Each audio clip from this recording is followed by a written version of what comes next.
Forest అధికారులు కలెక్టర్ను బెదిరించి దేవునూరు అటవీ భూములను కొల్లగొట్టిన చరిత్ర కడియం శ్రీహరిది అన్నారు మాజీ ఎమ్మెల్యే తాటికొండ రాజయ్య. అలాంటి కడియం శ్రీహరి అసెంబ్లీలో భూ కబ్జాలపై మాట్లాడడం సిగ్గుచేటన్నారు. ఓటుకు నోటు కేసులో రెడ్ హ్యాండెడ్గా దొరికిన రేవంత్ రెడ్డి విద్యావంతుడు నీతిమంతుడని కడియం శ్రీహరి చెప్పడమేంటని మండిపడ్డారు. కడియం శ్రీహరిది అవకాశవాద రాజకీయమని, పార్టీలను ఫిరాయించడంలో సీనియర్ అంటూ విమర్శనాస్త్రాలు సంధించారు.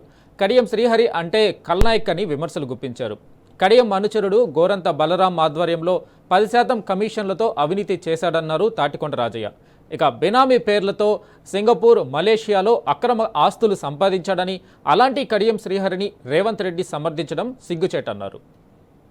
తెలంగాణ అసెంబ్లీలో సీనియర్ శాసనసభ్యుడు అని చెప్పుకునే కడియం శ్రీహరి నిస్సిగ్గుగా భూ కబ్జాల మీద, అదేవిధంగా భూ మాఫియా మీద మాట్లాడడం సిగ్గుచేటు.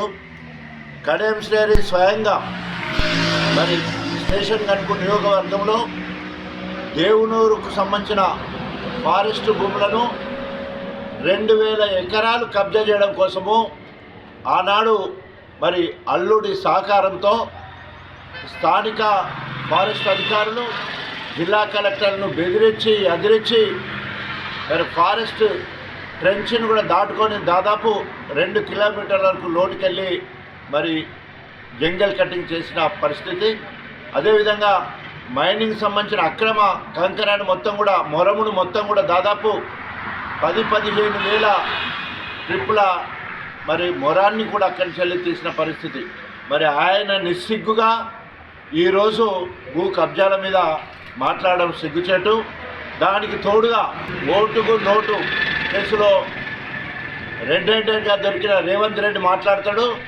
కడియం శ్రీహరి విద్యావంతుడు, కడియం శ్రీహరి సీనియర్ నాయకుడు, కడియం శ్రీహరి నీతిమంతుడైన నాయకుడని రేవంత్ రెడ్డి మాట్లాడాన్ని తీవ్రంగా ఖండిస్తున్నాం. ఆయన సీనియారిటీ ఫిరాయింపులో సీనియారిటీ. ఎన్టీ రామారావుకు ఎన్నుపోటు పొడిసి చంద్రబాబు నాయుడు సంఖ్యలో జరగడంలో సీనియారిటీ. చంద్రబాబు నాయుడును వెన్నుపోటు పొడిసి కేసీఆర్కు వెన్నుపోటు పొడిసి రేవంత్ రెడ్డి సంఖ్యలో వచ్చి ఈరోజు అవకాశవాదం చేయడంలో మరి సీనియారిటీ కడియం శ్రీహరికి ఉంది. నీతి అంటే అది నేతి బీరకాయలో నీతి ఎంత ఉంటుందో, నెయ్యి ఎంత ఉంటుందో కడియం శ్రీహరి కూడా అలాంటి నీతివంతుడే. ఆయన మరి ఈరోజు అవినీతిలో తిమింగలము. ఆయన ఈరోజు అనేక సందర్భాల్లో ఆయన్ను కల్నాయక్ అని పేరు పెట్టడం జరిగింది. ఆయన హవాలా ద్వారా విదేశాలకు ఆ డబ్బులు పంచి మలేషియా, సింగపూర్లో మరి అనేక అక్రమ ఆస్తులు సంపాదించుకోవడం జరిగింది బినామీ పేరుతోటి. బయటకు అవపడే మనిషి వేరు, లోపల మనిషి వేరు అని చెప్పేసి ఆయన మరి ఆనాడు అన్నలు కూడా ఆయనకు దళిత దొర అని, అదేవిధంగా కల్నాయక్ అని పేరు పెట్టిన సంగతి మనం మర్చిపోద్దు.